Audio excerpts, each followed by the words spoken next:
एक थारो वीडियो है वो बहुत ज्यादा वायरल हो रहे कि भाई जाट बोर्डिंग के अंदर गुंडा ही बपन पाया जा रहे हैं। कि अमरा राम जी धरना ही धरना देश हो कि कोई विकास का काम भी कर छो। कांग्रेस की भी सेंटर में गवर्नमेंट आने की संभावना को नहीं है।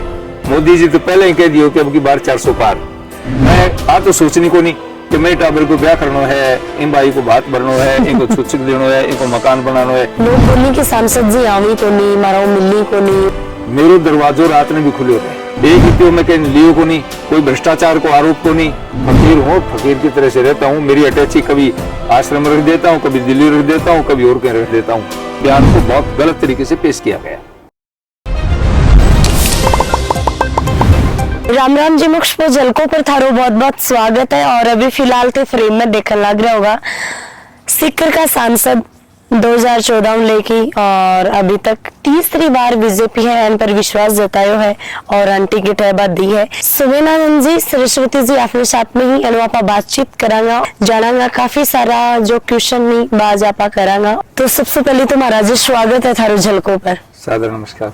हाल ही में एक थारो वीडियो है वो बहुत ज्यादा वायरल हो रहे कि भाई जाट बोर्डिंग के अंदर गुंडा ही बपन पाया जा रहे हैं, गुंडा की फैक्ट्री बन चुकी है। तो कठिन कठिन लोगों का अंदर या नाराजगी है तो बिन कैसी थी दूर करोगा ये जो थी बहुत बड़ो एक बयान दियो है, वीडियो वायरल हो रहे तो बहुत ज्यादा सवाल जवाब हो रहे हैं। मैं खुद ही चाह रहा था कि कुछ लोग मेरे से इस तरह के प्रश्न करें और मुझे इसका स्पष्टीकरण का मौका मिले। जी, मैं एक सामाजिक कार्यक्रम में बैठा था जी, वहां बात चली थी शिक्षण संस्थाओं में संस्कारों की। कोटा के अंदर बच्चे सुसाइड कर रहे हैं जी, छुटमुट घटनाएं हमारे यहाँ भी हुई, बिल्कुल हुई है। उससे हम चिंतित हुए।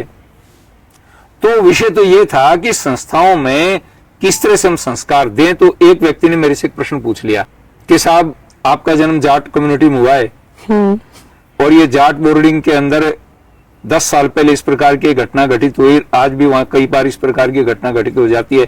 तो मैं उस समय को कह रहा था जब हमारे कामरेड साथियों का इस छात्रावास पर कब्जा था और मैं बड़ी दुख के हिसाब से, बड़ी पीड़ित भाव से इस बात को कह रहा हूं। हमारा दुर्भाग्य था, जाटों का दुर्भाग्य था कि यहां गोलियां चली, एक बच्चे की हत्या हुई, डेथ हुई और उसके परिणाम स्वरूप कई साल तक बोर्डिंग बंद रहा और जाट कम्युनिटी नीचे आंख करके खड़ी रही। बड़ी मुश्किल से कई साल के बाद में समझौते के आधार के ऊपर वो संस्था में मिली।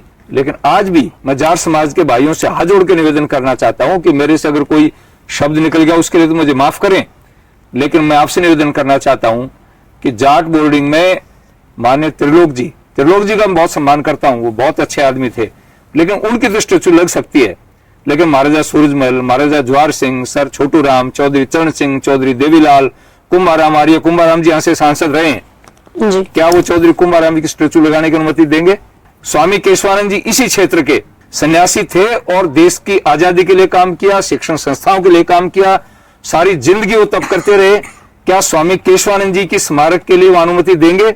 मेरी ये पीड़ा थी कि ये संस्था केवल कामरेडों के लिए नहीं है।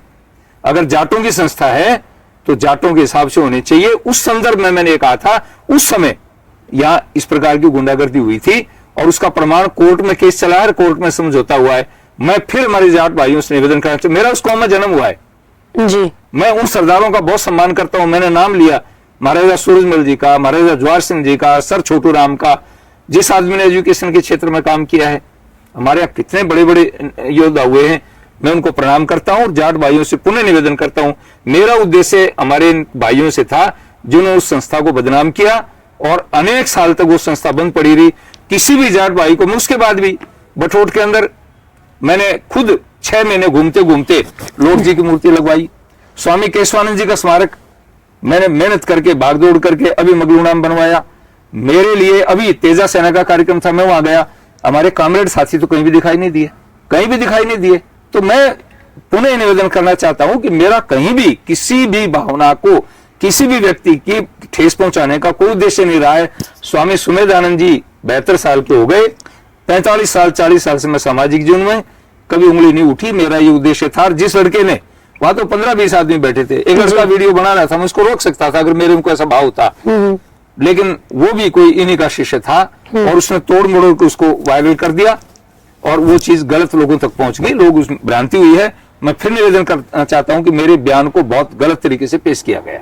मतलब भी वो आगे पीछे भी थे, कुछ बोलो है। 6 मिनट का वीडियो था वो, उसने आया हमारे पास वो सारा का सारा, लेकिन उसको तोड़ मरोड़ के पेश कर दिया ताकि लोगों को, और उसको भी ये हमारे साथी ही भड़काने की कोशिश कर रहे हैं। लेकिन मैं पुनः निवेदन करता हूं, वर्तमान में जाट बोर्डिंग में हमारी जो टीम है, मैं नेहरा जी को सब लोगों का चित्र जानता हूं। आज आदरणीय रतन जी हमारे बीच नहीं है, रतन सिंह जी कोटरा, माननीय रमल सिंह जी, मैं तो उन दोनों के साथ घूम घूम करके इस संस्था के लिए मैंने चंदा करवाया है, मैं उनके साथ गया हूं जाकर के। इस संस्था के प्रति मेरी आज भी सम्मान का भाव है। अभी हमारी संस्था में जो लोग संचालक हैं वो अच्छा काम कर रहे हैं, मैं उनका सत्कार करता हूं, सम्मान करता हूं, और कतई मेरी इस प्रकार की भावना नहीं थी। मैं तो उस घड़ी को आज भी मैं उसका निंदा करता हूं कि ऐसी घटना इस संस्था में नहीं होनी चाहिए, और राजनीतिक इन संस्थाओं को राजनीति से बचा कर रखना चाहिए, मेरा निवेदन है। ये बात मैंने कही थी। ग्राउंड रिपोर्टिंग करा तो भी का तहत देखा कि लोग बोलने की सांसद जी आवी को नहीं, मारा मिलनी को नहीं, मैं तो अठी रवी ही को नहीं, मैं तो दिल्ली ही रवी, तो ये कठिना कठिन सवाल निकल के आवे, तो मैं आपको जवाब चाहूँ। राजनीति में जका आदमी दूसरी पार्टियां का है, मैं इस तरह की बात जरूर कर सी। जब तक मेरी मिलने की बात है, मेरे दरवाजों रात में भी खुले रहे, और सुबह 6 बजे से लेकर के मैं दिन के जो घूमने को मेरा कार्यक्रम है, बहुत सारे लोग तो बीटे में पूछ हैं, लगभग लोग सुबह से लेकर शाम तक कभी भी मिल सके हैं। हाँ, एक बात जरूर है, मान लो पार्लियामेंट चल रही है जी, मैं एक ऐसा सांसद हूँ, मेरी 10 साल में 100% उपस्थिति रही है। केवल इस बार जब माननीय प्रधानमंत्री जी की रैली थी, उस टाइम मेरी जरूर 7 एब्सेंट हुई है, बाकी मेरे 10 साल के महीने में 100% उपस्थिति मेरी रही है। तो पार्लियामेंट में जब मैं रहता हूं तो उस समय जरूर लोगों के कार्यक्रमों में नहीं पहुंच पाता। पार्लियामेंट में अटेंड कर लो या फिर ब्याह शादी अटेंड कर लो, या जगह की सुख दुख में कोई के घर में डेथ होगी और कोई बात होगी ये में जा लो, तो बी टाइम जरूर लोग थोड़ा सा फील करें कि भाई सांसद जी आवे को नहीं। लेकिन मैं जब यहाँ रहता हूँ, सीकर में रहता हूँ, तो कोई दिक्कत नहीं मेरे से मिलने जुलने की। ऐसे की बातें हैं बई लोग करे हैं जगह दूसरी पार्टियां का लोग है, माने औरतों को बानो मिलो को नहीं, 1 रुपये में कहीं लियो को नहीं, कोई भ्रष्टाचार को आरोप को नहीं, भाई भतीजों को कोई आरोप को नहीं। अब बाकन और कोई धंधो नहीं मिलो तो वही मिलो, इसके सिवाय और कोई बात माकन है को नहीं। तो भाई लोगों ने कहीं भाई आप पूछो बाकी पार्टी का ही, क्योंकि फील्ड में जाओ तो सारा भाजपा का तो है को नहीं, कांग्रेस भी मिल सी बेटा और पार्टियां के लोग भी मिल सी, वह मिल सी, तो बात वो यही बहाना बना सी कि बाबा जी मिले को नहीं। तो अभी लोगों का के मुद्दा ही बिको पर थे, मतलब भाई चुनाव लड़ रहे होता। अब की बार जो मेरे मुद्दे रहेंगे बा, मैं एक तो मेरा मन है कि मैं प्रत्येक तहसील हेडक्वार्टर के ऊपर, जैसे वो स्टेडियम बनाए हुए, ठीक है, तहसील हेडक्वार्टर के ऊपर हमारा हर तहसील के मायने स्टेडियम होना चाहिए। और खेलो इंडिया में माननीय प्रधानमंत्री को उद्देश्य भी है, तो एक तो मैं हर तहसील हेडक्वार्टर पर प्रयास करूंगा कि वहां पर बच्चों के लिए स्टेडियम होना चाहिए, सुविधा होनी चाहिए। 20 गामा का मैं जिम दिया है लोगों ने, और मेरे बच्चा जाओ है, बहुत अच्छा जिम बनया है, कई ट्रैक भी दिया है और भी काम करे है। लेकिन अब मेरा मन है कि मैं प्रत्येक तहसील हेडक्वार्टर के ऊपर जगह हमारा कस्बा है, कस्बा में और बड़े गामा का इस प्रकार का लोग अपने खिलाड़ियों ने स्टेडियम दूं। और दूसरों के है कि एक बड़ी समस्या है ही बा अपने इलाके में है पीने के पानी की, बिल्कुल पीबा को पानी हो को नहीं। हमारा नौजवान जका है वह जवान होने से पहले फ्लोराइड को पानी पीर बा के घुटना के मादर जोड़ा के मादर हो जावे। तो मैं पिछली बार एक बात कही भाई पानी लाशा, और इस बार मैं इंदिरा गांधी नहर को जो पीने को पानी है बिको एमओ भी हो गयो, बिका डीपीआर भी बन गयो। और मेरा विचार है कि एक संकल्प है, माने प्रधानमंत्री जी को संकल्प हो कि दिसंबर 25 तक मैं नल के माध्यम से लोगों ने शुद्ध जल दे दिया। तो मेरा विचार ये है कि मैं प्रयास करसूं कि दिसंबर 25 तक यमुना नदी के अतिरिक्त जो को पानी पीबा को पानी, सतलुज और रावी को पानी इंदिरा गांधी नहर के मार्फत आसी, वो पानी लोगों ने पीबा को पानी दो। और यमुना जल समझौता जो को है इनके माँ 94 के समझौते में सीकर को हिस्सों को नहीं हो। मैं माने प्रधानमंत्री जी से मिलो, गजेंद्र सिंह जी से मिलो, और बासु मैं निवेदन करियो कि साहब मारो हिस्सों भी होना चाहिए। अब जो को समझौतो है बेकमा सीकर को हिस्सों भी है। तो आप तीनों जिला ने सिंचाई को पानी मिल सी, हमें टाइम जरूर लाग सी, क्योंकि पाइपलाइन से पानी आसी है। हरियाणा गवर्नमेंट के सागे समझौतो है, जमीन को अधिग्रहण है और कई काम है। लेकिन मेरा मानस है कि मैं कोशिश करूं कि 2029 तक वो सिंचाई वालों पानी भी यमुना वालों आ जाए 4 महीना में, तो अठे अपने नदी हैं, नाला हैं, तालाब हैं, डैम है, बह भर जावे, तो किंतु लोग 20 सिंचाई कर लें कि वाटर मेंटेन हो जाए। तो मेरे जीवन को एक और उद्देश्य है। और बहुत सारा काम है जगह जो मैं बैठता हूँ, विचार करता हूँ, तो मेरे समझ आती रहे, सोच आती रहे कि भाई वो काम करना चाहिए, वो काम करना चाहिए। मैं आ तो सोचनी को नहीं कि मेरे टाबर को ब्याह करना है, इन भाई को बात भरना है, इनको सूचक देना है, इनको मकान बनाना है, आ चिंता तो मैंने है को नहीं। मैं तो सुबह शाम बैठकर आई विचार करूं कि मैं मेरे इलाके में मेरे कार्यकर्ताओं के लिए, मेरे क्षेत्र के निवासियों के लिए कौन सी सुविधा दे सकूं और अपनी सरकार से कौन सी चीज मांग सकूं। ये मेरा संकल्प है कि 29 तक मैं काम करूंगा। अभी आप फिलहाल सीकर की बात करें तो भाई कांग्रेस और कांग्रेस को गठबंधन हो है, तो क्या लग है कि बंद को सामने थे कैसे के कर पाऊंगा, एक साथ एकजुट होगा ही। मैं थाना बताऊं, मेरे दोनों चुनाव में ये दोनों पार्टियां सामने लड़ी है। पहले अलग अलग लड़ी, अभी इकट्ठा हो गया। वोट तो वही है। पहली बार तो 3 आ मेरे सामने। कम्युनिस्ट पार्टी को कैंडिडेट अमराराम जी आ, निर्दलीय सुभाष जी आ, और कांग्रेस को PS जाट आ, 3 आ जी। और बी टाइम भी मैंने लोग 2.5 लाख वोट से जिताए। अगले चुनाव में फिर अमराराम जी और कांग्रेस की ओर से माने सुभाष जी आजकल वह हमारी पार्टी में आ गया, तो पंख और मैंने मदद मिल सी। तो सुभाष जी और अमराराम जी आ, अमराराम जी का 14 की अपेक्षा 19 में वोट घटिया, शायद 19 में 14 में बांका वोट शायद 80,000 के आसपास आ, लेकिन 19 में तो बस 37,000 में आ गया। अब वह मिला है, वोट तो वही है। माननीय अमराराम जी, बस मैं एक निवेदन करना चाहूं कि थे अपनी उपलब्धि तो बता दो, थारी पार्टी की उपलब्धि बता दो कि भाई थे थारी सरकार अठे स्टेट में भी कोनी, थारी सरकार सेंटर में कोनी, मैं जगह काम कराया है वो थे क्या कर सो। कांग्रेस की भी सेंटर में गवर्नमेंट आने की संभावना कोनी है। मोदी जी तो पहले ही कह दियो कि अब की बार 400 पार, और लोग ठान लिए 400 पार हो सी तो सरकार बन सी, तो थे कटे सो केल्या सो, कहीं काम कर सो, कहीं विकास कर सो। आप बात में पूछना चाहूं, पब्लिक भी आ बात पूछ सी कि अमराराम जी थे कहीं कर सो, धरना ही धरना दे सो कि कोई विकास का काम भी कर सो, पहले भी क्यों करके दिखाए हुए के। और कांग्रेस वाले से पूछूं बा काम करियो, लेकिन स्वामी सुमेधानंद जी 10 साल में जगह काम करे हैं, बा का मुकाबले 20% ही कौन कर सका। मैं विनम्रता शू करे हूं बाने, मैं कदे ही मैं के आदमी को अपमान को नहीं करियो, कदे ही के बारे में कोई गलत बात को नहीं करी, और आज भी को नहीं कहूं। मैं बा को बहुत सम्मान करूं, लेकिन कांग्रेस और भाइयों से मैं पूछूं, अठे बलराम जी जाखड़ साहब लोकसभा का अध्यक्ष रहे हैं, मंत्री भी रहे हैं, खंडेला जी मंत्री रहे हैं, डॉक्टर हरि सिंह जी MP रहे हैं, और विश्व पहले भी कांग्रेस का लोग रहे हैं जी। तो बा अपने जिले ने अठे सीकर ने शेखावाटी ने कहीं दियो। आ बात में जरूर बात से पूछना चाहूंगा और पब्लिक में पूछना चाहिए। तो ये मैं निवेदन करना चाहता हूँ कि भाई सामने है, बाकी सामने लोग आसी, भाई भी आसी, लोग भी बात पूछी, तो मैं काम करियो है, अपने काम तो सामने दिखने लग रहे। महाराज जी, मठ में ज्यादा आनंद हो या संसद में ज्यादा है? देखो, मैं तो मठाधीश हूं नहीं, मठ की बात है कही, मैं तो एक फकीर हूँ, फकीर की तरह से रहता हूँ। मेरी अटैची कभी आश्रम रख देता हूँ, कभी दिल्ली रख देता हूँ, कभी और कहीं रख देता हूँ। मेरे पास एक अटैची में मेरे कपड़े रहते हैं, बाकी कोई ताम जाम थे देख रहे हो मेरे को अंगूठी, मुंदरी, कोई चैन, कोई और कोई झंझट है ही को नहीं, कदे वो पाड़े हुए को नहीं। 4 जोड़ी कपड़े रखता हूँ, वो कभी पिपराड़ी आश्रम में रख लिए, तो कभी सीकर में रख लिए, या रहने जाता हूँ तो कोई दिल्ली चला गया, वहां चले गया, कभी जयपुर रुकना हो तो जयपुर में रख लिया।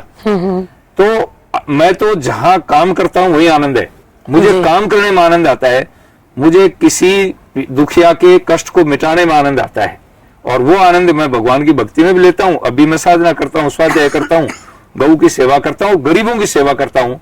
इसलिए मेरे लिए तो आश्रम और बाहर और दिल्ली सब बराबर है, मैं सब जगह आनंद लेता हूँ। जो आपने जनता देख रही है, जनता थे के कुछ संदेश देना चाहूंगा। जनता के लिए मेरा एक संदेश रहेगा कि माननीय प्रधानमंत्री नरेंद्र मोदी जी का एक विजन है, और वो विजन और उद्देश्य ये है कि 2047 में भारत विश्व का सबसे शक्तिशाली राष्ट्र बने, आर्थिक दृष्टि से भी, सैन्य दृष्टि से भी, और संसाधनों से भी जी। और उस दिशा में हम आगे बढ़े हैं। प्रधानमंत्री जी का लक्ष्य यह है कि 2047 तक हम इस देश को सबसे शक्तिशाली देश बनाए। तो जनता से मेरा निवेदन है कि इस देश हित के काम के अंदर वो मोदी जी का समर्थन करें। समर्थन करेंगे तो धारा 370 और 35 से हटने के बाद जी, उससे पहले जब हम संसद में कोई कानून पास करते थे तो उसके नीचे एक लाइन लिखनी पड़ती थी, जम्मू कश्मीर छोड़ करके ये कानून देश में लागू होगा। अब ये लाइन हट गई, अब एक ही चीज लिखी जाती है, ये कानून संपूर्ण भारत में लागू होगा। तो इसलिए मोदी जी जिस विजन में लगे हुए हैं और हम उनके साथ में जिस काम में लगे हुए हैं, मैं देश, हमारे क्षेत्र की जनता से, प्रदेश की जनता से और देश की जनता से मैं मोदी जी के लिए समर्थन चाहता हूं। आप इस पवित्र काम में, इस पवित्र यज्ञ में सहयोग देंगे तो देश का भाग्योदय होगा। आज देश पूरी दुनिया के अंदर, देश का नाम है, देश का गौरव बढ़ा है।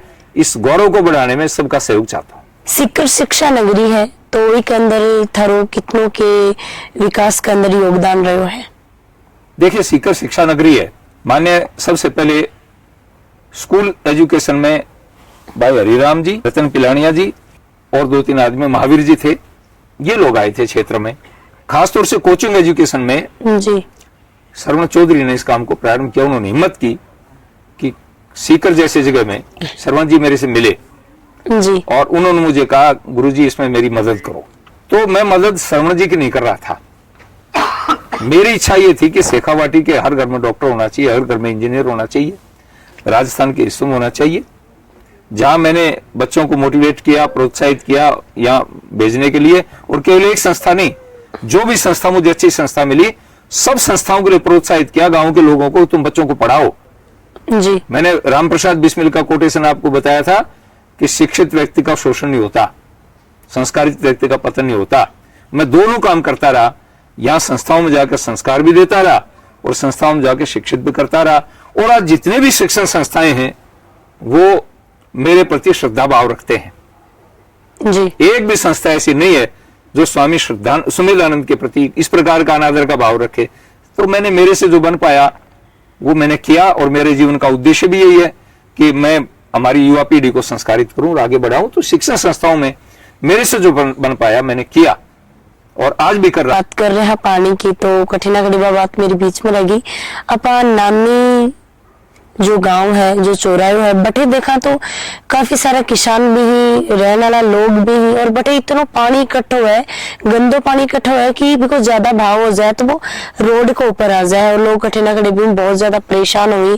किसान का बहुत ज्यादा मारा मारी हो जाए क्योंकि वो बहुत ज्यादा, मतलब पानी है वो एक केमिकल बन जाए। तो भी कर लिए कि कुछ थे सोचो है। मेरे पास में नानी के लोग आए थे और नानी के लोगों ने आकर के अपनी पीड़ा व्यक्त की। जी कलेक्टर महोदय के साथ में बैठ करके, मैंने कलेक्टर को भी, वहां कलेक्टर साहब भी थे, वहां नगर परिषद का आयुक्त भी था और वहां पर पीडब्ल्यूडी के लोग भी थे और फॉरेस्ट के लोग भी थे, क्योंकि इन सब का समन्वय है।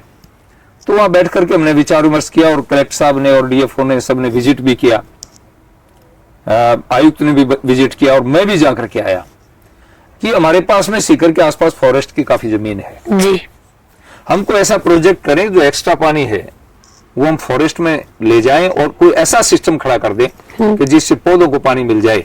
जैसे स्मृति वन आज हरा भरा है, हम स्मृति उनको पानी दे सकते हैं। दिल्ली में ट्रीट किया हुआ पानी हमारे घरों के अंदर भी, जहां हमें आवास मिले हुए हैं उनमें भी दिल्ली में एसटीपी से ट्रीट किया हुआ पानी हमारे घरों में आता है। तो हम सीकर में भी डेवलप कर सकते हैं कि हमारी जितने पार्क हैं इस पानी को उसमें भेज सकते हैं।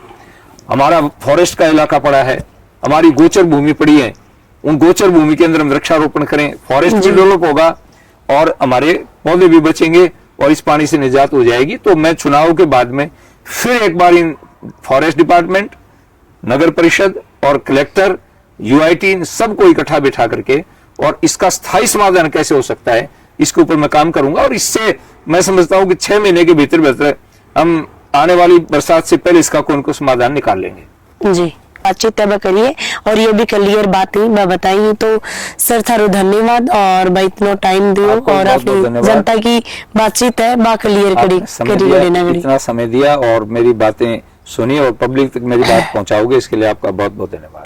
तो वीडियो में शेयर, लाइक और कमेंट जरूर कर दियो। राम राम जी।